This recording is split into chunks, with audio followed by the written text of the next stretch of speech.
নমস্কার, কৃষ্ণা টক্স বাংলা চ্যানেলে আপনাদের স্বাগতম।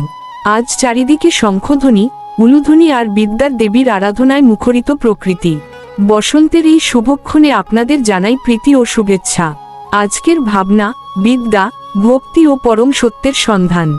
আজ আমরা এমন এক পরিবেশে দাঁড়িয়ে আছি যেখানে চারদিকে শুভ্রতার ছোঁয়া, বিদ্যার আবহ, পূজার দৃশ্য, ভক্তদের সমাগম ও প্রসাদ বিতরণের আনন্দময় মুহূর্ত। এই দৃশ্য শুধু একটি সামাজিক আচার নয়, এটি মানুষের অন্তরের এক গোপন প্রার্থনা। এটি অন্ধকার বা অজ্ঞান থেকে আলোর দিকে, অর্থাৎ জ্ঞানের দিকে এগিয়ে যাওয়ার এক চিরন্তন আকাঙ্ক্ষা। তত্ত্ব ও গীতার জ্ঞান। কিন্তু আমাদের মনে একটি প্রশ্ন জাগা স্বাভাবিক, আমরা যে জ্ঞানের সাধনা করছি তার আদি উৎস কোথায়? জগতের এই অগাধ বুদ্ধির ভাণ্ডারকে পরিচালনা করছেন? শ্রীমদ্ভগবদ্গীতার 15তম অধ্যায়ের 15 নম্বর শ্লোকে ভগবান শ্রীকৃষ্ণ স্বয়ং ঘোষণা করেছেন, সর্বস্ব চাহং হৃদি সন্নিবিষ্ট মত্ত স্মৃতির জ্ঞানমোপহঞ্চ, অর্থাৎ আমি প্রত্যেকের হৃদয় স্থিত এবং আমার থেকেই স্মৃতি, জ্ঞান ও বিস্মৃতি উৎপন্ন হয়। এর অর্থ হল, আমরা যে বিদ্যা অর্জন করি, যে বুদ্ধি দিয়ে জগৎকে বুঝি, তার মূল চাবিকাঠি সেই পরমাত্মার হাতে। তাই সরস্বতী পূজার এই দিনে যখন আমরা জ্ঞানের আরাধনা করি, তখন আসলে আমরা শ্রীকৃষ্ণের সেই বিশেষ শক্তিরই পূজা করি যা আমাদের বুদ্ধি দান করে। বিদ্যার স্বরূপ ও কলিযুগ।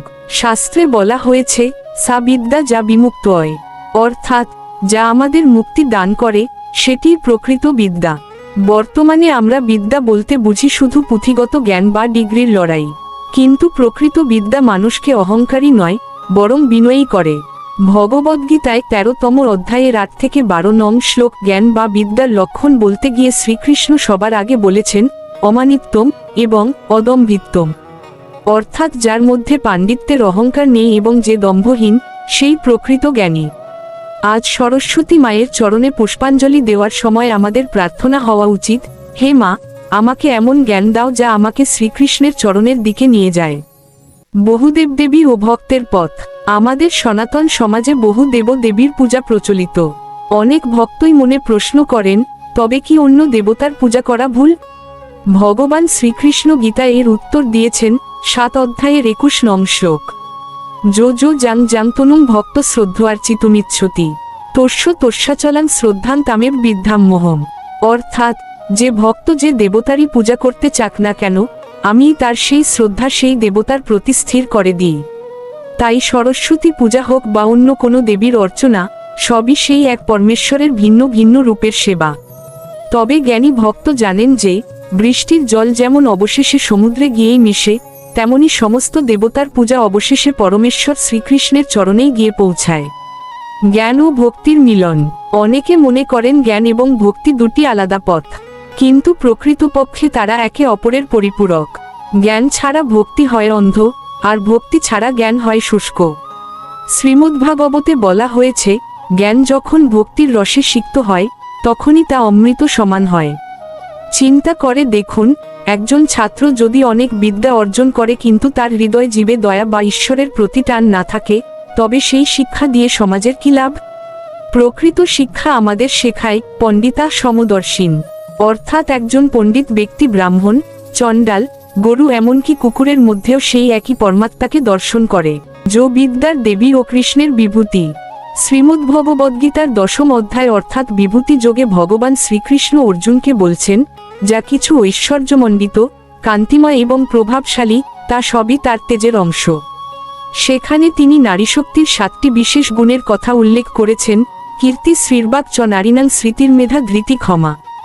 এখানে বাক বা বাণী এবং স্মৃতি ও মেধা হলেন স্বয়ং সরস্বতী। অর্থাৎ আমরা যখন মা সরস্বতীর আরাধনা করি, তখন প্রকৃতপক্ষে ভগবানের সেই বাণী রূপী বিভূতিকেই শ্রদ্ধা জানাই। মা সরস্বতীর হাতের বীণা ব্রহ্মাণ্ডের সেই আদি স্পন্দন বা ওকার ধ্বনিকে প্রকাশ করে, যা শ্রীকৃষ্ণের বংশীধ্বনিরই নামান্তর। অপরা বিদ্যা বনাম পরা বিদ্যা। শাস্ত্রে 2 প্রকার বিদ্যার কথা বলা হয়েছে, অপরা বিদ্যা ও পরা বিদ্যা। ঋগ্বেদ, সামবেদ, ব্যাকরণ বা জাগতিক বিজ্ঞান হল অপরা বিদ্যা, আর যা দ্বারা সেই অবিনাশী পরমেশ্বরকে জানা যায় তা হল পরা বিদ্যা। সরস্বতী পূজা আমাদের এই অপরা বিদ্যা থেকে পরা বিদ্যার দিকে যাত্রার শিক্ষা দেয়। দেবী সরস্বতীর শুভ্র বস্ত্র পবিত্রতার প্রতীক, যা আমাদের শেখায় যে কলুষিত হৃদয় প্রকৃত জ্ঞান প্রবেশ করতে পারে না। শ্রীকৃষ্ণ গীতায় 4th অধ্যায় বলেছেন, ন হি জ্ঞানেন সদৃশং পবিত্রমি বিদ্যতে, অর্থাৎ এই জগতে জ্ঞানের মতো পবিত্র আর কিছুই নেই। এই পবিত্রতাই হল ভক্তির প্রথম সোপান। হংস ও বিবেক বুদ্ধি। মা সরস্বতীর বাহন হংস। হংসের একটি বিশেষ গুণ আছে, সে জল ও দুধের মিশ্রণ থেকে কেবল দুধটুকু গ্রহণ করতে পারে। আমাদের জীবনেও জ্ঞান অর্জনের সার্থকতা এখানেই। এই জগতে আসক্তি রূপী জল এবং আধ্যাত্মিকতা রূপী দুধ মিশে আছে। প্রকৃত বিদ্যা আমাদের শেখায় কিভাবে জড় জগতের মায়া ত্যাগ করে সারবস্তু বা কৃষ্ণতত্ত্ব গ্রহণ করতে হয়। ভগবান শ্রীকৃষ্ণকে বলা হয় পরমহংস। তাই সরস্বতী পূজা আসলে আমাদের বিবেককে জাগ্রত করার এক উৎসব, যাতে আমরা সত্য ও অসত্যের পার্থক্য বুঝতে পারি। জড় বুদ্ধি থেকে চিন্ম বুদ্ধিতে রূপান্তর। মানুষ অনেক সময় মনে করে অনেক বই পড়লে বা ডিগ্রি অর্জন করলেই সে জ্ঞানী হয়ে গেল। কিন্তু গীতার মতে সেই জ্ঞানই শ্রেষ্ঠ যা মানুষকে বিনয়ী করে। বিদ্যা বিনয় সম্পন্নে ব্রাহ্মণে গবি হস্তিনী। যদি বিদ্যা অর্জনের পর আমাদের মনে অহংকার আসে যে আমি অনেক জানি, তবে বুঝতে হবে সেটি বিদ্যা নয়, সেটি অবিদ্যার অন্ধকার। মা সরস্বতীর শ্রীচরণে যখন আমরা মস্তক অবনত করি, তখন আমাদের সেই অহং বিসর্জন দিই। আর যখনই অহংকার বিদায় নেয়, তখনই শ্রীকৃষ্ণ আমাদের হৃদয় বুদ্ধিরূপে প্রকট হন। তিনি গীতায় বলেছেন, দদামি বুদ্ধিযোগং তম, অর্থাৎ আমি তাদের ভক্তিযোগের সেই বুদ্ধি দান করি যার মাধ্যমে তারা আমাকে প্রাপ্ত হয়। সরস্বতী তত্ত্ব ও শ্রীমদ্ভাগবত। শ্রীমদ্ভাগবতের প্রতিটি পাঠ শুরু করার আগে একটি শ্লোক উচ্চারণ করা হয়, নারায়ণ নমস্কৃত্য নরঞ্চৈব নরোত্তমম দেবীং সরস্বতীং বাসং তত জয়মুদিরয়েত। অর্থাৎ ভগবান নারায়ণ, নরনারায়ণ ঋষি, দেবী সরস্বতী এবং বেদব্যাসকে প্রণাম জানিয়ে তবেই শাস্ত্র পাঠ শুরু করতে হয়। এর অর্থ হল, সরস্বতী দেবী হলেন সেই শক্তি যিনি আমাদের হৃদয়ের জড়তা দূর করে শাস্ত্রের প্রকৃত অর্থ উপলব্ধি করতে সাহায্য করেন। তিনি ব্রহ্মার মানসকন্যা এবং জ্ঞানের অধীশ্বরী হয়েও সর্বদা পরমেশ্বরের মহিমা কীর্তনে রত। তাই সরস্বতী পূজার সার্থকতা হল দেবীর কাছে প্রার্থনা করা, হে মা, তুমি আমার জিহ্বায় এমনভাবে অধিষ্ঠান করো যাতে আমি সর্বদা গোবিন্দের নাম সংকীর্তন করতে পারি। ভক্তি ও জ্ঞানের মিলন। অনেকে মনে করেন জ্ঞান ও ভক্তি আলাদা, কিন্তু চৈতন্য চরিতামৃতে বলা হয়েছে, কৃষ্ণতত্ত্ব জ্ঞান ছাড়া ভক্তি দৃঢ় হয় না। আবার ভক্তি ছাড়া জ্ঞান শুষ্ক কাষ্ঠের মতো। সরস্বতী দেবী যেমন শ্বেতপদ্মে আসীন, আমাদের হৃদয়কেও তেমনি ভক্তির পদ্ম করে তুলতে হবে, যেখানে জ্ঞানরূপী সরস্বতী ও প্রেমরূপী শ্রীকৃষ্ণ যুগলভাবে বিরাজ করবেন। আমাদের ঋষিরা শিখিয়েছেন, অক্ষর বা লিপি হল ব্রহ্মের রূপ। তাই প্রতিটি বই, প্রতিটি কলম আমাদের কাছে পবিত্র। এই পবিত্রতাবোধ যখন পূর্ণতা পায়, তখন মানুষ প্রতিটি জীবের মধ্যে পরমাত্মার দর্শন পায়। সেটিই হল বিদ্যার চূড়ান্ত লক্ষ্য। শ্রীমদ্ভগবদ্গীতার 18 নম্বর অধ্যায়ের 70 নম্বর শ্লোকে ভগবান বলেছেন, যে ব্যক্তি এই ধর্মময় সংবাদ বা জ্ঞানযজ্ঞের দ্বারা আমাকে উপাসনা করে, সে আসলে তার বুদ্ধির দ্বারাই আমার পূজা করে। তাই আজকের এই দিনে আসুন আমরা সংকল্প করি, আমরা কেবল তথ্য সংগ্রহকারী হব না, আমরা সত্যের সন্ধানী হব। আমাদের অর্জিত বিদ্যা যেন পরের উপকারে লাগে, আমাদের মেধা যেন সমাজের কল্যাণে ব্যয় হয় এবং আমাদের অন্তিম লক্ষ্য যেন সেই পরম পুরুষোত্তম শ্রীকৃষ্ণের চরণে ভক্তি লাভ করা হয়। শিক্ষা ও সমাজ। আজকের এই দিনে আমাদের প্রতিজ্ঞা হওয়া উচিত, আমরা শুধু বই মুখস্থ করব না, আমরা হৃদয় পরিশুদ্ধ করব। যে জ্ঞান মানুষকে বিভেদ শেখায় তা কুশিক্ষা, আর যে জ্ঞান মানুষকে সেবা ও ভালোবাসার বন্ধনে আবদ্ধ করে, তাই হল পরম বিদ্যা। সরস্বতী মায়ের শুভ্র বসন আমাদের পবিত্রতার শিক্ষা দেয়। আমাদের চরিত্রকেও সেই শুভ্রতায় ভরিয়ে তুলতে হবে। তাই আসুন, আজকের এই পবিত্র মুহূর্তে আমরা প্রার্থনা করি, আমাদের বুদ্ধি যেন সৎপথে পরিচালিত হয়, আমাদের জ্ঞান যেন শুষ্ক পাণ্ডিত্য না হয়ে ভক্তিতে রূপান্তরিত হয়, আর আমাদের প্রতিটি কর্ম যেন সেই পরম সত্যের চরণে অর্পিত হয়। মনে রাখবেন, তথ্যের স্তূপ আপনার মস্তিষ্ক পূর্ণ করতে পারে, কিন্তু একমাত্র শ্রীকৃষ্ণ ভাবনাই আপনার হৃদয়কে শান্ত করতে পারে। তাই বিদ্যার সাধনায় ভক্তিকে যুক্ত করুন। প্রতিদিন রাত 8টায় এমন আধ্যাত্মিক আলোচনা এবং জীবন গড়ার অমৃত বাণী শুনতে আমাদের কৃষ্ণা টক্স বাংলা চ্যানেলের সঙ্গে অবশ্যই থাকবেন। আজকের এই আলোচনাটি যদি আপনার জীবনের কোনো এক প্রান্তে আলো জ্বালতে পারে, তবেই আমাদের পরিশ্রম সার্থক। ভিডিওটি ভালো লাগলে লাইক করুন, আপনার মূল্যবান মতামত কমেন্টে জানান এবং চ্যানেলটি সাবস্ক্রাইব করে আমাদের এই আধ্যাত্মিক পরিবারের সদস্য হয়ে যান। হরে কৃষ্ণ। শ্রী মিলন দেবনাথ।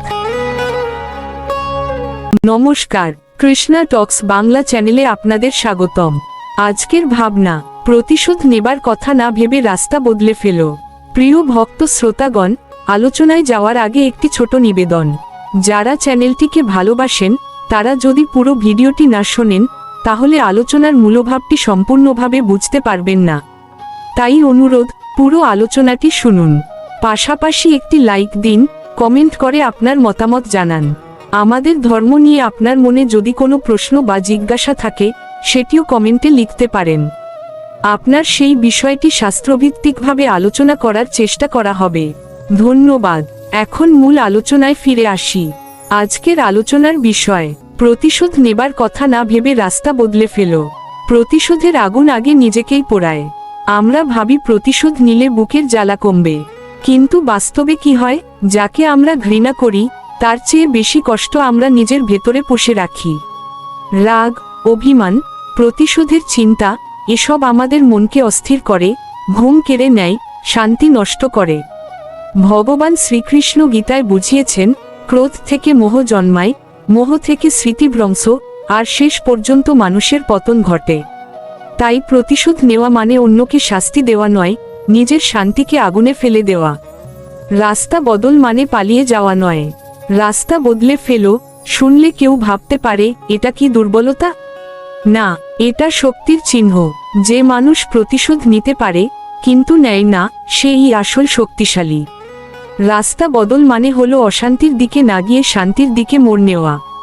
তর্কের জায়গায় নীরবতা বেছে নেওয়া, ঘৃণার জায়গায় মর্যাদাপূর্ণ দূরত্ব রাখা।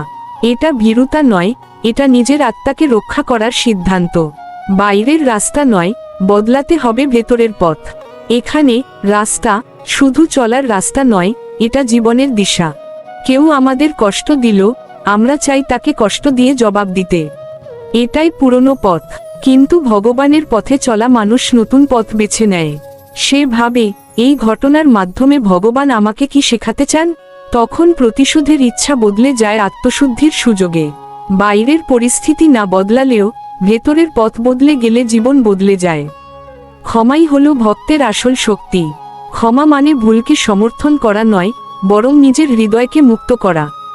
ভগবান শ্রীকৃষ্ণের ভক্ত জানে, প্রত্যেকে নিজের কর্মফল ভোগ করবে।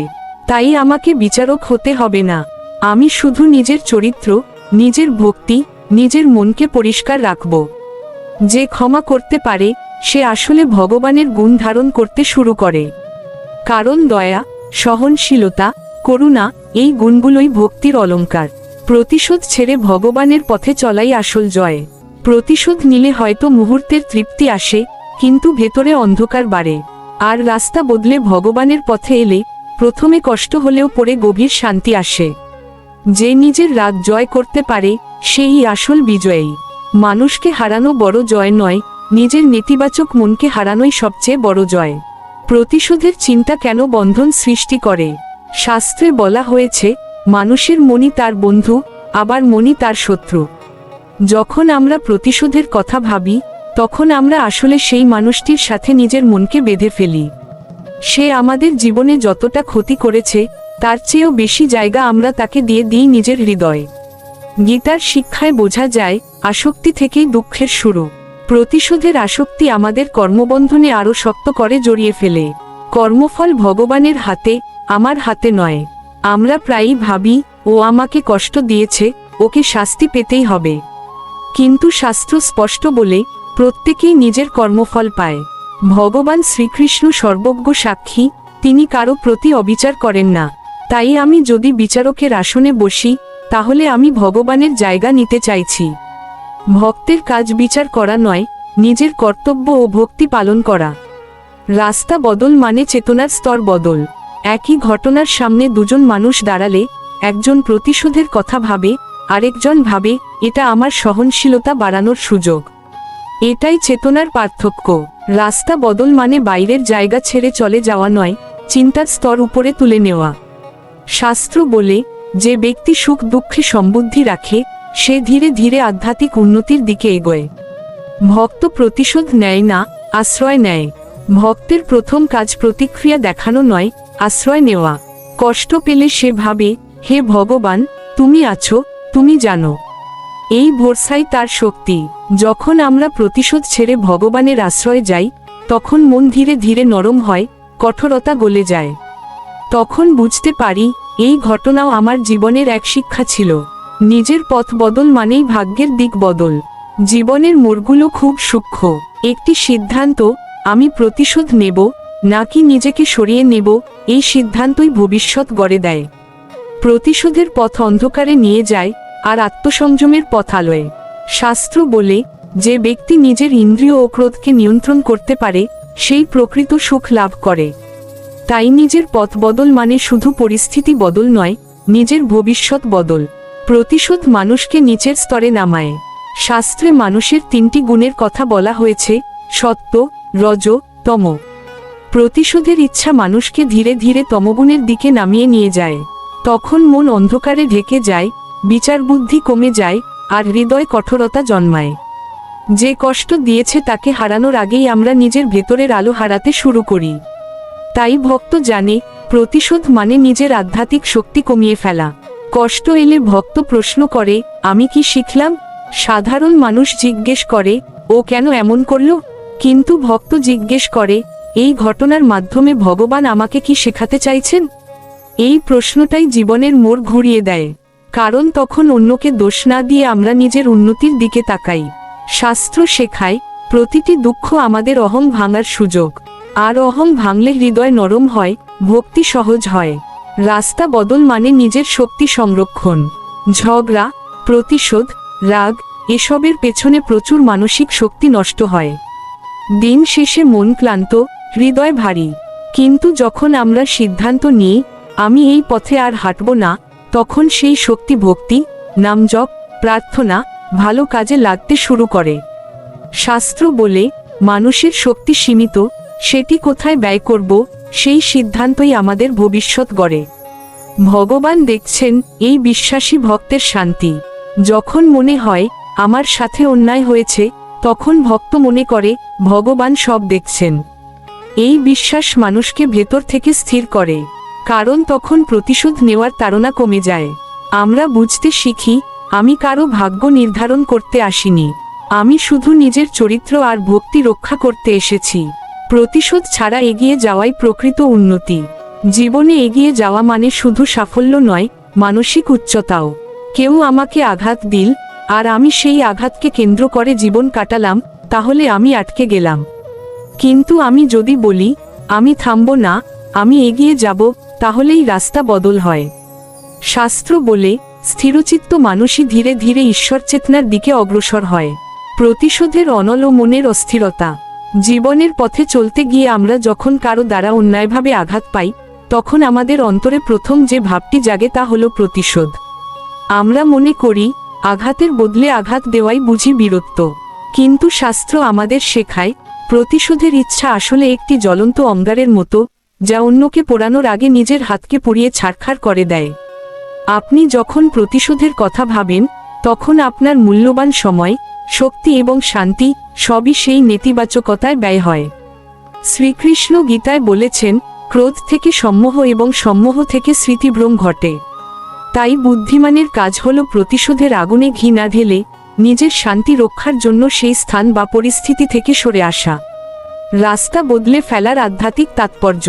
রাস্তা বদলে ফেলা মানে পরাজয় নয়, বরং এটি হলো উচ্চতর চেতনার পরিচয়। এর অর্থ হল, আপনি আপনার জীবনের লক্ষ্যকে এতটাই বড় করেছেন যে সেখানে তুচ্ছ বিবাদ বা প্রতিশোধের কোনো স্থান নেই। শাস্ত্রে একে বলা হয় বিবেক। যখন আপনি বুঝতে পারেন যে আপনার যাত্রা পরমেশ্বরের দিকে, তখন রাস্তার ধারের কুকুরের ডাক শুনে আপনি থমকে দাঁড়াবেন না। সমুদ্র যেমন অগণিত নদীর জল গ্রহণ করেও শান্ত থাকে, একজন প্রকৃত জ্ঞানীর মনও তেমনি বাইরের আঘাত সহ্য করেও নিজের লক্ষ্যে স্থির থাকে। রাস্তা বদলে ফেলা মানে হলো নিজের শক্তির অপচয় রোধ করে তাকে আত্মোন্নতিতে নিয়োগ করা। ক্ষমা শ্রেষ্ঠ বীরের লক্ষণ। শাস্ত্রে বলা হয়েছে, ক্ষমা বীরস্য ভূষণম, অর্থাৎ ক্ষমাই হল বীরের অলঙ্কার। প্রতিশোধ নেওয়া সহজ, কিন্তু ক্ষমা করা কঠিন। যখন আপনি কাউকে ক্ষমা করে নিজের রাস্তা বদলে ফেলেন, তখন আপনি আসলে তাকে করুণা করেন। শ্রীমদ্ভগবদ্গীতায় 16 নম্বর অধ্যায় ভগবান ক্ষমা কে দৈবী সম্পদ হিসেবে উল্লেখ করেছেন। প্রতিশোধ নিলে আপনি কেবল সেই ব্যক্তির স্তরে নেমে যান, কিন্তু ক্ষমা করলে আপনি ভগবানের গুণাবলী নিজের মধ্যে ধারণ করেন। মনে রাখবেন, ভগবান শ্রীকৃষ্ণ শিশুপালকে 100 বার ক্ষমা করেছিলেন। তিনি আমাদের শিখিয়েছেন যে ধৈর্য ও ক্ষমাই হল পরম ধর্ম। কর্মফল ও ভগবানের বিচার। অনেকে মনে করেন প্রতিশোধ না নিলে হয়তো অন্যায়কারী পার পেয়ে যাবে, কিন্তু সনাতন শাস্ত্রের কর্মফল তত্ত্ব অনুযায়ী এই ব্রহ্মাণ্ডে কোনো কাজই বৃথা যায় না। শ্রীকৃষ্ণ গীতায় বলেছেন, যথা ধেনুসহস্রেষু বৎস বিন্দতি মাতারাম, অর্থাৎ হাজারো গরুর মধ্যেও বাছুর যেমন নিজের মাকে খুঁজে নেয়, কর্মফলও তেমনি তার কর্তাকে খুঁজে বের করবেই। তাই বিচার করার ভার আপনি নিজের হাতে না নিয়ে পরমেশ্বরের ওপর ছেড়ে দিন। আপনি যখন প্রতিশোধের কথা ভাবা বন্ধ করে নিজের রাস্তা বদলে ফেলেন, তখন ভগবান স্বয়ং আপনার পক্ষ হয়ে সেই কর্মফলের বিধান করেন। আপনার কাজ কেবল নিজের স্বধর্ম পালন করা। অহংকার বিসর্জন ও আত্মোপলব্ধি। প্রতিশোধের মূল উৎস হল আমাদের অহংকার।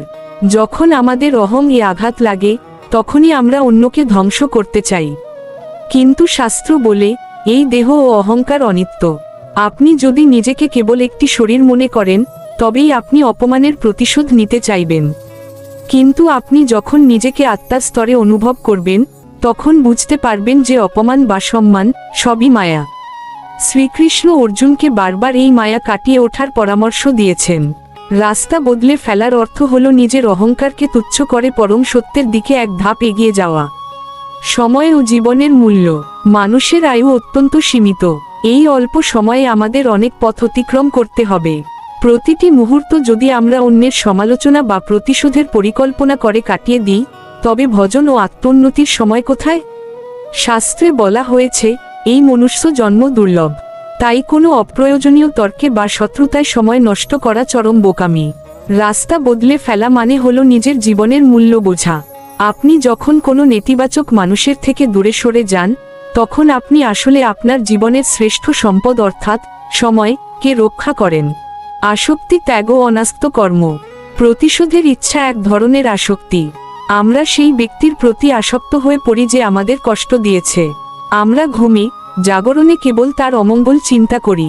গীতায় ভগবান শ্রীকৃষ্ণ বলেছেন, ধায়তো বিষয়ান পুংস সঙ্গস্তে শুভজায়তে, অর্থাৎ যা নিয়ে আমরা চিন্তা করি তার প্রতি আমাদের আসক্তি জন্মায়। প্রতিশোধের কথা ভাবলে আমরা সেই অশুভ শক্তির সঙ্গ করি। এর চেয়ে উত্তম হলো সেই আসক্তি ত্যাগ করে কৃষ্ণের চরণে মন লাগানো। রাস্তা বদলে ফেলা মানে হলো আসক্তি মুক্ত হয়ে নিজের প্রকৃত গন্তব্যে মনস্থির করা। মহাপুরুষদের দৃষ্টান্ত। ইতিহাস ও পুরাণ ঘাটলে দেখা যায়, কোনো মহাপুরুষই প্রতিশোধ নিয়ে বড় হননি। প্রহ্লাদ মহারাজকে হিরণ্যকশিপু অকথ্য নির্যাতন করেছিলেন, কিন্তু প্রহ্লাদ একবারও প্রতিশোধের কথা ভাবেননি।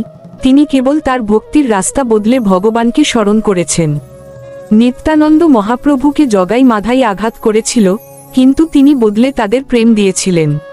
এই মহৎ চরিত্রগুলো আমাদের শেখায় যে নিজের লক্ষ্যে অবিচল থাকলে বাইরের কোনো আঘাতই আমাদের পথ রোধ করতে পারে না। প্রতিশোধ নেওয়া হলো সাধারণ মানুষের কাজ, আর রাস্তা বদলে ক্ষমা করা হলো দেবতার কাজ। মানসিক শান্তি ও যোগযুক্ত হওয়া। প্রতিশোধের চিন্তা মনকে বিক্ষিপ্ত করে, যা যোগের পথে প্রধান বাধা। ভগবান গীতায় বলেছেন, শান্তস্য কুত সুখম, অর্থাৎ যার মনে শান্তি নেই তার সুখ কোথায়? আপনি যদি প্রতিনিয়ত প্রতিশোধের আগুনে জ্বলতে থাকেন, তবে আপনার পক্ষে ভক্তি করা বা শান্তিতে থাকা সম্ভব নয়। রাস্তা বদলে ফেলার মানে হলো মনের সব জঞ্জাল পরিষ্কার করে হৃদয়ে শ্রীকৃষ্ণের জন্য স্থান তৈরি করা। যখন আপনি অন্যের মন্দ চিন্তা ত্যাগ করবেন, তখনই আপনার হৃদয় সাত্ত্বিক গুণের উদয় হবে এবং আপনি প্রকৃত আনন্দের সন্ধান পাবেন। জীবনের পরম লক্ষ্য। আমাদের জীবনের শেষ লক্ষ্য হলো শ্রীকৃষ্ণের চরণে আশ্রয় লাভ করা। এই যাত্রাপথে অনেক বাধা আসবে, অনেক মানুষ আপনাকে থামিয়ে দিতে চাইবে, কিন্তু বুদ্ধিমান পথিক যেমন পথের পাথর নিয়ে বিবাদ না করে পাশ কাটিয়ে এগিয়ে যান, আপনিও তেমনি প্রতিশোধের কথা না ভেবে নিজের আধ্যাত্মিক উন্নতির রাস্তা বদলে ফেলুন। বিদ্যা ও ভক্তি যদি আমাদের ধৈর্য না শেখায়, তবে সেই শিক্ষার কোনো মূল্য নেই। তাই আসুন আমরা ক্ষুদ্রতা ত্যাগ করি এবং উদার হৃদয় পরম সত্যের দিকে ধাবিত হই। প্রতিদিন রাত 8টায় এমন আধ্যাত্মিক আলোচনা শুনতে আমাদের চ্যানেলের সঙ্গে অবশ্যই থাকবেন। ভালো থাকবেন আর কৃষ্ণ ভাবনায় মগ্ন থাকবেন। আমিও যেন ভগবান শ্রীকৃষ্ণের ভাবনায় মগ্ন থাকতে পারি, এই আশীর্বাদ চেয়ে আজ এখানেই থামছি। শ্রী মিলন দেবনাথ। হরে কৃষ্ণ। হরে কৃষ্ণ। কৃষ্ণা টক্স বাংলা চ্যানেলে আপনাদের স্বাগতম।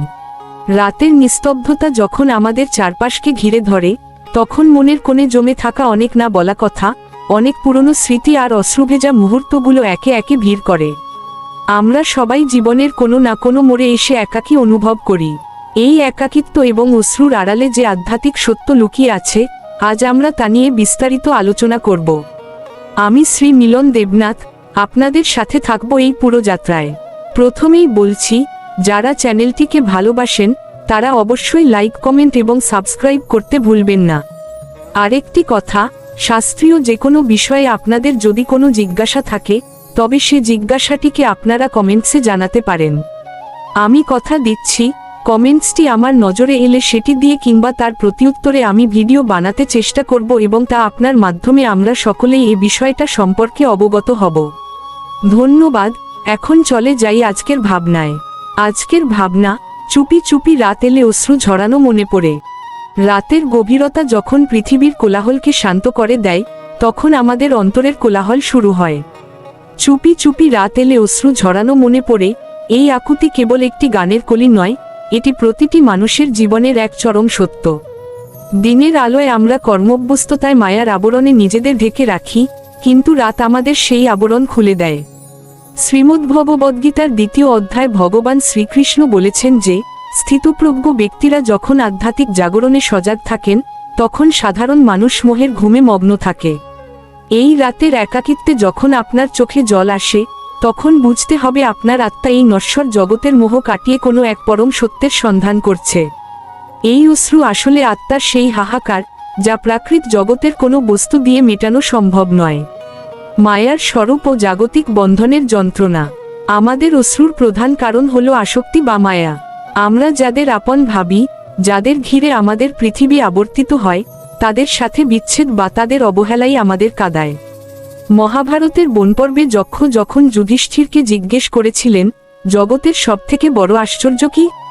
তখন ধর্মরাজ বলেছিলেন, প্রতিদিন মানুষ মৃত্যুবরণ করছে দেখেও যারা বেঁচে আছে তারা মনে করে তারা অমর। এই যে অমরত্বের ভ্রম, এটাই হলো মায়া। রাতের অন্ধকারে যখন আমাদের পুরনো স্মৃতি মনে পড়ে, তখন আমরা আসলে সেই নশ্বর মুহূর্তগুলোকে আঁকড়ে ধরতে চাই যা কালস্রোতে হারিয়ে গেছে। শ্রীকৃষ্ণ শিখিয়েছেন যে, এই জগৎ একটি দুঃখালয়। এখানে সুখ ক্ষণস্থায়ী কিন্তু শোক দীর্ঘস্থায়ী। এই শোককে শক্তিতে রূপান্তর করাই হলো প্রকৃত জ্ঞান। বিরহ যখন ভক্তির সোপান। আধ্যাত্মিক বিচারে অশ্রু কোনো দুর্বলতা নয়, বরং এটি হৃদয়ের শুদ্ধিকরণ। গৌড়ীয় বৈষ্ণব দর্শনে বিরহকে মিলনের চেয়ে উচ্চতর স্থান দেওয়া হয়েছে। শ্রীমতী রাধিকা যখন কৃষ্ণের বিরহে অশ্রু বিসর্জন দিতেন, তখন সেই অশ্রুই তাকে গোবিন্দের সবথেকে কাছে নিয়ে যেত। রাতের একাকিত্বে আপনার যে অশ্রু ঝরে, তা যদি আপনি কেবল জাগতিক মানুষের জন্য না ফেলে পরমেশ্বরের চরণে নিবেদন করতে পারেন, তবে সেই অশ্রুই হয়ে উঠবে আপনার ভক্তিযোগ। ভগবান শ্রীকৃষ্ণ অর্জুনকে বিষাদ যোগের মাধ্যমে বুঝিয়েছিলেন যে, মনের কষ্ট যখন মানুষকে ভগবানের শরণাগত করে, তখন সেই কষ্টই জীবনের শ্রেষ্ঠ আশীর্বাদে পরিণত হয়। আপনার প্রতিটি দীর্ঘশ্বাস কৃষ্ণের বাঁশির সুরের মতো তার কাছে পৌঁছে যায়, যদি আপনার মনে থাকে অকৃত্রিম ব্যাকুলতা। একাকিত্ব ও আত্মদর্শনের গভীর পাঠ। মানুষ জন্মায় একা এবং চিতার আগুনে ছাই হয় একা। এই চরম সত্যটি আমরা দিনের আলোয় ভুলে থাকলেও রাত আমাদের তা মনে করিয়ে দেয়। এই একাকিত্বকে ভয় পাবেন না, বরং একে আত্মদর্শনের সুযোগ হিসেবে ব্যবহার করুন। শাস্ত্রে বলা হয়েছে, যখন বাইরের জগৎ অন্ধকার হয়ে যায়, তখনই অন্তরের জগৎকে দেখার আলো জ্বলে ওঠে। রাতের নিস্তব্ধতায় যখন আপনি অশ্রু বিসর্জন করেন, তখন নিজের অন্তরাত্মাকে প্রশ্ন করুন, এই অশ্রু কি কেবলই হারানোর ব্যথায়, নাকি পরমাত্মাকে না পাওয়ার তৃষ্ণায়? শ্রীমদ্ভগবদ্গীতার শিক্ষা হল, আত্মা অবিনাশী এবং অবিকারী। তাই শরীরের বা সম্পর্কের বিনাশে যারা শোক করে তারা তত্ত্বজ্ঞানহীন। আপনার এই রাতের অশ্রু হোক আপনার আত্মিক উন্নতির সোপান, যা আপনাকে ধীরে ধীরে অমরত্বের পথে অগ্রসর করবে। দুঃখের পরপার ও পরমেশ্বরের আশ্বাস। ভগবান শ্রীকৃষ্ণ গীতায় বারবার আশ্বাস দিয়েছেন, মা শুচ অর্থাৎ শোক করো না। তিনি অর্জুনকে বলেছিলেন, সর্বধর্মান পরিত্যজ্য মামেকং শরণ বর্জ। যখন আপনি রাতের অন্ধকারে নিজেকে নিঃস্ব এবং একা মনে করবেন, তখন জানবেন আপনার পাশে স্বয়ং ঋষিকেশ দাঁড়িয়ে আছেন। জাগতিক মানুষ আপনার অশ্রুর মূল্য না দিতে পারে, কিন্তু করুণাময় কৃষ্ণ আপনার প্রতিটি ফোঁটা অশ্রুকে অতি যত্নে গ্রহণ করেন। রাতের সেই নিস্তব্ধ মুহূর্তগুলো আসলে ভগবানের সাথে আপনার একান্ত কথোপকথনের সময়। আপনার সমস্ত অভিযোগ, সমস্ত না বলা কথা তাকে বলুন। তিনি কেবল জগগুরু নন, তিনি আপনার পরম সখা। যখন আপনি আপনার দুঃখের বোঝা তার চরণে সমর্পণ করবেন, তখনই আপনি অনুভব করবেন এক অপার্থিব শান্তি যা সমস্ত জাগতিক সুখের ঊর্ধ্বে। জাগতিক স্মৃতি বনাম চিন্ম স্মৃতি। আমরা যখন একা থাকি, তখন কেবল ফেলে আসা দিনের মানুষের কথা মনে পড়ে কেন? কারণ আমাদের চিত্ত বা মন সর্বদা বাইরের জগতের প্রতি আসক্ত। শ্রীমদ্ভগবদ্গীতার ৮ম অধ্যায় ভগবান বলেছেন, অন্তিমকালে মানুষ যা স্মরণ করে সে সেই গতিই প্রাপ্ত হয়। রাতের এই অশ্রুভেজা স্মৃতিগুলো আমাদের আসলে সতর্ক করে দিচ্ছে। এগুলো আমাদের শেখায় যে আমরা যদি কেবল নশ্বর মানুষের স্মৃতি নিয়ে পড়ে থাকি, তবে আমরা বারবার এই জন্ম মৃত্যুর চক্রে ফিরে আসব। তাই এই স্মৃতিগুলোকে কৃষ্ণ স্মৃতিতে রূপান্তর করতে হবে। আপনার ফেলে আসা প্রিয়জনের মাঝেও সেই পরমেশ্বরকে দেখার চেষ্টা করুন, তবেই মন শান্ত হবে। দুঃখের আগুনে শুদ্ধিকরণ। সোনা যেমন আগুনে পুড়ে খাঁটি হয়, মানুষের হৃদয়ও তেমনি দুঃখের আগুনে পুড়ে পবিত্র হয়। শাস্ত্রে একে বলা হয় তাপত্রয় থেকে মুক্তি পাওয়ার পথ। রাতের যে কষ্ট আপনাকে কাঁদাচ্ছে, সেটি আসলে আপনার অহংকার এবং মায়ার আবরণকে পুড়িয়ে দিচ্ছে। আপনি যখন বুঝতে পারেন যে এই জগতে আপনার আপন বলতে আসলে কেউ নেই, সবই ক্ষণস্থায়ী, তখনই আপনার ভেতরে প্রকৃত বৈরাগ্য জন্মায়। এই বৈরাগ্য মানে সংসার ত্যাগ নয়, বরং সংসারে থেকেও পদ্মপাতার জলের মতো নির্লিপ্ততা থাকা। এই নির্লিপ্ততাই আপনাকে আধ্যাত্মিক পূর্ণতা দেবে। কর্মফলের অমোঘ বিধান ও শান্তি। স্মৃতি যখন বেদনার হয়, তখন বুঝতে হবে এর পেছনে আমাদের কোনো না কোনো প্রারব্ধ কর্ম জড়িয়ে আছে। মহাভারতে আমরা দেখেছি, ধৃতরাষ্ট্র যখন তার ১০০ পুত্রের মৃত্যুতে শোকাতুর ছিলেন, তখন তাকে বোঝানো হয়েছিল যে এটি তারই পূর্বকৃত কর্মের ফল। আমাদের জীবনেও যখন কোনো বিচ্ছেদ বা কষ্টের স্মৃতি হানা দেয়, তখন তা মেনে নেওয়াই হলো শ্রেষ্ঠ সমাধান। যখন আমরা বিশ্বাস করি যে যা ঘটছে তা ভগবানেরই বিধান এবং এর মাধ্যমে আমাদের কোনো ঋণ শোধ হচ্ছে, তখন অশ্রুর মাঝেও এক অদ্ভুত শান্তি অনুভূত হয়। এই মানসিক স্থৈর্যই আপনাকে সাধারণ মানুষ থেকে মহৎ মানুষে পরিণত করবে। মানুষের অসহায়ত্ব। সময় কারো জন্য অপেক্ষা করে না। আমরা যাকে স্মৃতি বলি, তা আসলে অতীত হয়ে যাওয়া বর্তমান। শ্রীমদ্ভগবদ্গীতার ১১ অধ্যায় ভগবান তার বিশ্বরূপে দেখিয়েছেন যে কাল হিসেবে তিনি সবকিছু গ্রাস করছেন। রাতের অশ্রু আমাদের মনে করিয়ে দেয় যে আমরা সময়ের স্রোতে ভেসে চলা একটি তৃণখণ্ড।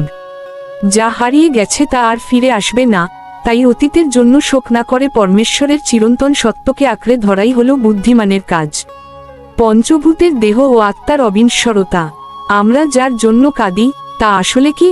এই দেহ মাটি, জল, অগ্নি, বায়ু ও আকাশ, এই ৫টি তত্ত্বে গঠিত। মৃত্যুর পর দেহ এই পঞ্চভূতেই ফিরে যায়। তাহলে আমরা কি এই নশ্বর দেহের জন্য কাঁদি? শ্রীকৃষ্ণ বলেছেন, আত্মা অবিনাশী। একে অস্ত্র কাটতে পারে না, অগ্নি পোড়াতে পারে না। আমরা যখন এই তত্ত্বটি গভীরভাবে উপলব্ধি করি, তখন আমাদের অশ্রু শুকিয়ে যায় এবং আমরা বুঝতে পারি যে বিচ্ছেদ কেবল দেহের, আত্মার নয়। প্রত্যাশা ও প্রাপ্তির দ্বন্দ্ব। আমাদের কষ্টের মূল কারণ হলো প্রত্যাশা। আমরা মানুষের কাছ থেকে অনেক কিছু আশা করি, কিন্তু যখন তা পাই না, তখন আমাদের মন ভেঙে যায়। শাস্ত্রে বলা হয়েছে, কেবল ভগবানের কাছেই প্রত্যাশা করা সাজে, কারণ তিনিই একমাত্র পূর্ণকাম। রাতের নির্জনে যখন আমাদের স্মৃতিগুলো যাতনা দেয়, তখন বুঝতে হবে আমরা ভুল জায়গায় শান্তি খুঁজছি। মরীচিকার পেছনে না ছুটে অমৃতের সন্ধান করাই মানুষের প্রকৃত ধর্ম। কর্মযোগ ও অনাস্তি। সংসারে থেকেও কিভাবে শোকমুক্ত থাকা যায়? এর উত্তর হলো অনাস্তি। অর্জুন যখন তার আত্মীয় স্বজনের মৃত্যু ভয়ে ভীত ছিলেন, তখন কৃষ্ণ তাকে শিখিয়েছিলেন যে আসক্তিই হলো সব দুঃখের মূল। আমরা যখন মনে করি এটি আমার, তখনই আমরা বিপদে পড়ি। যদি মনে করি সবই কৃষ্ণের, তবে আর হারানোর ভয় থাকে না। রাতের অশ্রু আমাদের সেই আসক্তি ভাঙার পথ দেখায়। রাতের এই একাকিত্ব এবং অশ্রু আসলে ভগবানেরই এক প্রকার ডাক। তিনি চান আপনি যেন এই মায়ার জগৎ থেকে মুখ ফিরিয়ে তার চিহ্ন রূপের দিকে তাকান। এই কষ্ট আপনাকে ভেতর থেকে খালি করে দেয়, যাতে সেখানে ঈশ্বর তার করুণা পূর্ণ করতে পারেন। প্রারব্ধ ও বর্তমানের শক্তি। আমাদের জীবনের প্রতিটি সুখ ও দুঃখ আমাদের পূর্বজন্মের কর্মফল বা প্রারব্ধ। কোনো বিশেষ স্মৃতি যদি বারবার আপনাকে কষ্ট দেয়, তবে বুঝতে হবে সেই ঋণের বোঝা এখনো শেষ হয়নি। ধৈর্য ধরে এই সময়টি অতিক্রম করাই হলো সাধনা। বর্তমানের সৎকর্ম এবং ভক্তি আপনার ভবিষ্যতের পথকে কুসুমাস্তীর্ণ করতে পারে, তাই বিলাপ ছেড়ে কর্মতৎপর হওয়াই শ্রেয়। সৃষ্টির রহস্য ও বৈচিত্র্য। একই রাতে কেউ হাসছে, কেউ কাঁদছে, এটিই প্রকৃতির বৈচিত্র্য। এই সৃষ্টির খেলায় আমরা এক একটি চরিত্র মাত্র। পরমাত্মা হলেন সেই পরিচালক যিনি নেপথ্যে থেকে সব নিয়ন্ত্রণ করছেন। যখন আমরা নিজেদের এই মহান নাটকের অংশ মনে করি, তখন ব্যক্তিগত শোক আর বড় মনে হয় না। আমাদের প্রতিটি অশ্রু সেই বিরাট পরিকল্পনারই একটি ক্ষুদ্র অংশ। নিঃসঙ্গতা বনাম নির্জনতা। নিঃসঙ্গতা মানুষকে দুর্বল করে, কিন্তু নির্জনতা মানুষকে ঈশ্বরমুখী করে। রাতের বেলা যখন আপনি একা থাকেন, তখন আপনি নিঃসঙ্গ নন, আপনি নির্জনতায় আছেন। এই নির্জনতা হলো ধ্যানের শ্রেষ্ঠ সময়। স্মৃতি যখন আপনার মনে ভিড় করে, তখন সেগুলাকে ধ্যানের মাধ্যমে কৃষ্ণের চরণে অর্পণ করুন। দেখবেন আপনার বিষাদ এক দিব্য আনন্দে রূপান্তরিত হচ্ছে। শরণাগতির মাহাত্ম্য। আমরা যখন নিজের বুদ্ধিতে সব সমস্যার সমাধান করতে চাই, তখনই আমরা বেশি ক্লান্ত হয়ে পড়ি। চুপি চুপি রাত এলে আমাদের যে অসহায়ত্ব ফুটে ওঠে, তা দূর করার একমাত্র উপায় হলো শরণাগতি। নিজের সমস্ত ভার ভগবানের ওপর ছেড়ে দিন। তিনি গীতায় প্রতিশ্রুতি দিয়েছেন, যোগক্ষেমং বহাম মোহাম, অর্থাৎ তিনি তার ভক্তের সব ভার নিজে বহন করেন। ভক্তির পরম পরাকাষ্ঠা। ভক্তি হল প্রেমের সেই স্তর যেখানে বিরহ এবং মিলন এক হয়ে যায়। ভক্ত যখন ভগবানের জন্য কাঁদে, তখন সেই কান্নার স্বাদ জাগতিক হাসির চেয়েও মধুর। আপনার রাতের এই অশ্রু যদি কেবল স্মৃতির জন্য না হয়ে স্রষ্টার জন্য হয়, তবে আপনি ধন্য। এই পথেই মানুষ অমরতার সন্ধান পায় এবং সমস্ত জাগতিক বাধার ঊর্ধ্বে উঠে চিরন্তন সুখ লাভ করে। জীবনের এই দীর্ঘ যাত্রায় প্রতিটি মোড়ে আমাদের অনেক কিছু ত্যাগ করতে হয়, কিন্তু যা হারিয়ে যায় তার চেয়ে যা রয়ে যায়, সেই পরমাত্মা অনেক বেশি মূল্যবান। আজকের আলোচনা এখানেই শেষ করছি। প্রতিদিন রাত 8টা এই আধ্যাত্মিক ধারায় যুক্ত হতে ভুলবেন না। ধন্যবাদ। আন্তে শ্রী মিলন দেবনাথ। মুক্তির পথ কি শুধু গেরুয়া বসনে বা সন্ন্যাসী সীমাবদ্ধ? সংসারের হাজারো দায়িত্বের ভারের নিচে চাপা পড়ে কি আধ্যাত্মিক মুক্তি অর্জন করা আমাদের সাধ্যের বাইরে? এই প্রশ্নটি বহু বছর ধরে আমাদের মনকে আলোড়িত করেছে। নমস্কার, কৃষ্ণা টক্স বাংলা চ্যানেলে আপনাদের স্বাগত। আজকের ভাবনা, সংসার ত্যাগ না করে মুক্তি। আসলে আধ্যাত্মিক মুক্তি কোনো ভৌগোলিক বা বাহ্যিক স্থান পরিবর্তন নয়, এটি হলো মানসিক অবস্থার আমূল পরিবর্তন। মুক্তি মানে জগৎকে এড়িয়ে যাওয়া বা পালিয়ে যাওয়া নয়, বরং আমাদের মনের মধ্যে থাকা জাগতিক আসক্তিগুলিকে নির্মূল করা। সংসার ত্যাগ না করেও যে পূর্ণ মুক্তি সম্ভব, ভগবান শ্রীকৃষ্ণ গীতায় সেই পথকেই কর্মযোগ নামে আমাদের সামনে তুলে ধরেছেন। মুক্তি মানে আসক্তি ত্যাগ, সংসারকে আলিঙ্গন। সংসারে বাস করেও মুক্তি লাভ করা কেবল সম্ভব নয়, বরং এটিই বেশিরভাগ মানুষের জন্য নির্দিষ্ট পথ। এই পথের মূল ভিত্তি হল কর্মফলের প্রতি আমাদের মানসিকতা পরিবর্তন। জীবনের কর্মফল দুভাবে আমাদের বন্ধন তৈরি করে। প্রথমত, ফলের প্রতি প্রত্যাশা। আপনি যখন কোনো কাজ করেন এবং ফলাফলের প্রতি অতিরিক্ত প্রত্যাশা রাখেন, তখন সেই প্রত্যাশা পূর্ণ না হলে দুঃখ পান। এই সুখ দুঃখের চক্রই হল বন্ধন। দ্বিতীয়ত, কর্তৃত্বের অহংকার। আমরা মনে করি আমিই সব করছি, আমার দ্বারাই সব হয়েছে। এই আমি এবং আমার ভাব আমাদের আত্মা থেকে বিচ্ছিন্ন করে অহংকারে আবদ্ধ করে। এই অহংকার এবং আসক্তি ত্যাগী মুক্তির মূল চাবিকাঠি। মনে রাখবেন, আপনি ভগবানের সেবায় নিযুক্ত একটি যন্ত্র মাত্র। এই আত্মসমর্পণের মনোভাবই বন্ধন শিথিল করে। এই প্রসঙ্গে ভগবান শ্রীকৃষ্ণ গীতায় স্পষ্টভাবে নির্দেশ দিয়েছেন, যেখানে তিনি কর্মের প্রয়োজনীয়তা তুলে ধরেন। নিয়তং কুরু কর্ম তং কর্ম যেও হি অকর্মণ, শরীরযাত্রা অপি চতে ন প্রসিদ্ধাদ অকর্মণ। শ্রীমদ্ভগবদ্গীতার 3য় অধ্যায়ের 8 নং শ্লোক।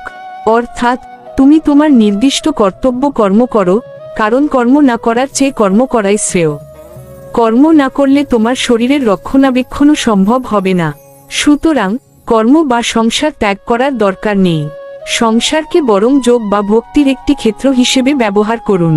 আপনার পরিবার, চাকরি, দায়িত্ব এগুলি সবই আপনার কর্মক্ষেত্র। এই কর্মগুলি যদি ভগবানের সন্তুষ্টির জন্য এবং নিষ্কামভাবে করা হয়, তবে তা বন্ধনের কারণ না হয়ে মুক্তির পথে শক্তিশালী সহায়ক হয়। সংসারকে যোগে রূপান্তরের কৌশল। কিন্তু কিভাবে আমাদের সাধারণ কাজগুলি মুক্তির পথে পরিণত হবে? এই রূপান্তরের জন্য প্রয়োজন গভীর সচেতনতা এবং অনুশীলন। প্রথমে আপনার ওপর অর্পিত দায়িত্বগুলিকে ধর্ম ভক্তির সাথে পালন করুন।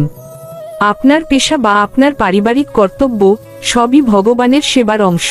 কর্তব্যকে কখনোই বোঝা হিসেবে দেখবেন না, বরং এটি আপনার আধ্যাত্মিক অনুশীলনের সুযোগ। দ্বিতীয়ত, ভোগের মনোভাবকে সম্পূর্ণভাবে ত্যাগ করতে হবে। সংসারের কোনো কিছুকেই আমার বলে মনে করবেন না। যখন আপনি আপনার উপার্জন, আপনার পরিবারকে ভগবানের দেওয়া সম্পদ বা ট্রাস্টিশিপ হিসেবে দেখেন এবং নিজে তার সেবক বা তত্ত্বাবধায়ক হন, তখনই আসক্তি আপনা আপনি দূর হয়। এই মানসিকতা আপনাকে কর্মের ফল থেকে মুক্ত রাখে। তৃতীয়ত, নিয়মিত স্মরণ। কর্মের মাঝেও যেন ভগবানের প্রতি আপনার মনোযোগ বিচ্ছিন্ন না হয়। রান্না করার সময়, অফিসে কাজ করার সময়, এমনকি হাঁটার সময়ও মনে মনে তার নাম জপ করুন। এই নিরন্তর স্মরণ ও অনুশীলন আপনার মনকে জাগতিক আসক্তি থেকে মুক্ত রেখে মুক্তি পথের পথিক করে তুলবে। ভগবান গীতায় 6ষ্ঠ অধ্যায়ের 1 নং শ্লোকে স্পষ্ট বলেছেন, যিনি কর্মফল ত্যাগ করে কর্তব্যকর্ম সম্পাদন করেন, তিনিই প্রকৃত সন্ন্যাসী এবং যোগী। অতএব আপনার সংসারই হতে পারে আপনার মুক্তিলাভের প্রথম সোপান। এই গভীর জ্ঞান এবং তত্ত্ব জিজ্ঞাসার পথে আমাদের আলোচনা শুনতে কৃষ্ণা টক্স বাংলা চ্যানেলে প্রতিদিন রাত 8টায় আপনাদের উপস্থিতি একান্ত কাম্য। আমাদের এই আলোচনাগুলি আপনার জীবনে আধ্যাত্মিক আলো এনে দিক, এই প্রার্থনা। আলোচনাটি ভালো লাগলে উৎসাহ দিতে ভিডিওটিতে একটি লাইক দিন। এটি আমাদের আরও ভালো কাজ করতে অনুপ্রেরণা যোগায়। জীবনের মূল উদ্দেশ্য তত্ত্ব জিজ্ঞাসা। তাই আপনার মনে জমে থাকা যে কোনো প্রশ্ন বা কৌতূহল কমেন্ট বক্সে জানাতে দ্বিধা করবেন না। আপনার একটি জিজ্ঞাসা আরও অনেককে আলোকিত করতে পারে। এই সত্যের আলো যেন সবার কাছে পৌঁছায়, তাই চ্যানেলটি সাবস্ক্রাইব করুন এবং আপনার প্রিয়জনদের সাথে শেয়ার করুন। সকলের জীবন ভরে উঠুক কৃষ্ণ ভাবনায়। আপনাদের সকলের হৃদয়ের শান্তি ও মঙ্গল কামনা করে আজকের এই আলোচনা নিবেদন করলেন শ্রী মিলন দেবনাথ। হরে কৃষ্ণ। নমস্কার, কৃষ্ণা টক্স বাংলা চ্যানেলে আপনাদের স্বাগত জানাই। আজকের ভাবনা, চলো চলে যাই আসল সুখের সন্ধানে। আমরা সারা জীবন ধরে ছুটে চলেছি। আমাদের প্রতিটি কাজ, প্রতিটি লক্ষ্য, প্রতিটি আকাঙ্ক্ষার মূলে রয়েছে একটি উদ্দেশ্য, সুখ লাভ করা। কিন্তু এই দুনিয়ায় আমরা যাকে সুখ বলে আঁকড়ে ধরছি, কেন তা মুহূর্তের মধ্যেই আমাদের হাত ফসকে বেরিয়ে যায়? কেন আমাদের অর্জন করা সমস্ত সাফল্য, অর্থ বা প্রতিপত্তি দীর্ঘস্থায়ী আনন্দ দিতে পারে না? এই আলোচনায় আমরা সনাতন ধর্মের শাস্ত্রীয় প্রমাণের ভিত্তিতে অনুসন্ধান করব, আসল সুখ কোথায় থাকে এবং কিভাবে আমরা সেই সুখের সন্ধান পাব। এই যাত্রাপথে আমরা দেখব, সুখের আসল ঠিকানা কি এবং কেন মনকে তার চঞ্চলতা থেকে মুক্তি দেওয়া প্রয়োজন। প্রথম উপলব্ধি, কেন আমরা জাগতিক সুখ খুঁজে পাই না? আমাদের প্রথম ভুলটি হলো, আমরা সুখ খুঁজি এমন সব জিনিসে যা প্রকৃতির নিয়মে ক্ষণস্থায়ী। আমরা মনে করি, নতুন গাড়ি, ভালো বাড়ি বা সমাজে সম্মান পেলেই সুখ আসবে। কিন্তু একবার সেই বস্তু অর্জন করার পর সেই আনন্দ দ্রুতই নিভে যায় এবং আমরা আবার নতুন কিছু খোঁজা শুরু করি। এটি একটি অন্তহীন চক্র। আসলে আমরা যাকে সুখ মনে করি তা হলো কেবল ইন্দ্রিয়ের সাময়িক তৃপ্তি। চোখ সুন্দর দৃশ্য চায়, কান মধুর শব্দ চায়, জিভ সুস্বাদু খাবার চায়। এই ইন্দ্রিয়গুলির মাধ্যমে যে সুখ পাওয়া যায় তা ক্ষণিকের এবং এর পরিণতি দুঃখ। ঠিক যেমন চুলকানি আরামদায়ক হলেও এটি ত্বকের জন্য ক্ষতিকর, তেমনি ইন্দ্রিয় সুখও আমাদের আত্মাকে আরও জটিল বাঁধনে জড়িয়ে ফেলে। শ্রীমদ্ভগবদ্গীতার ৫ম অধ্যায়ে এই ক্ষণস্থায়ী সুখের স্বরূপ ব্যাখ্যা করে শ্রীকৃষ্ণ স্পষ্টভাবে বলেছেন, যে হি সংস্পর্শজা ভোগা দুঃখজনয় এবতে আদ্যন্তবন্ত কৌন্তেয় নতেষু রমতে বুদ্ধিমান। শ্রীমদ্ভগবদ্গীতার ৫ম অধ্যায়ের ২২ নং শ্লোক। অর্থাৎ বিষয়সমূহের সঙ্গে ইন্দ্রিয়ের সংযোগে যে সব ভোগ উৎপন্ন হয় সেগুলি দুঃখেরই কারণ। হে কৌন্তেয়, সেগুলির আদি আছে, তাই সেগুলির অন্ত আছে। এই কারণে বুদ্ধিমান ব্যক্তিরা সেই সব সুখের রতি বা আনন্দ লাভ করেন না। বুদ্ধিমান ব্যক্তি সেই সুখের পিছনে ছোটেন না যার শুরু এবং শেষ দুটোই আছে। কারণ যে সুখের শেষ আছে তার শেষ মুহূর্তে বা শেষ হওয়ার আশঙ্কায় কেবল দুঃখই লুকিয়ে থাকে।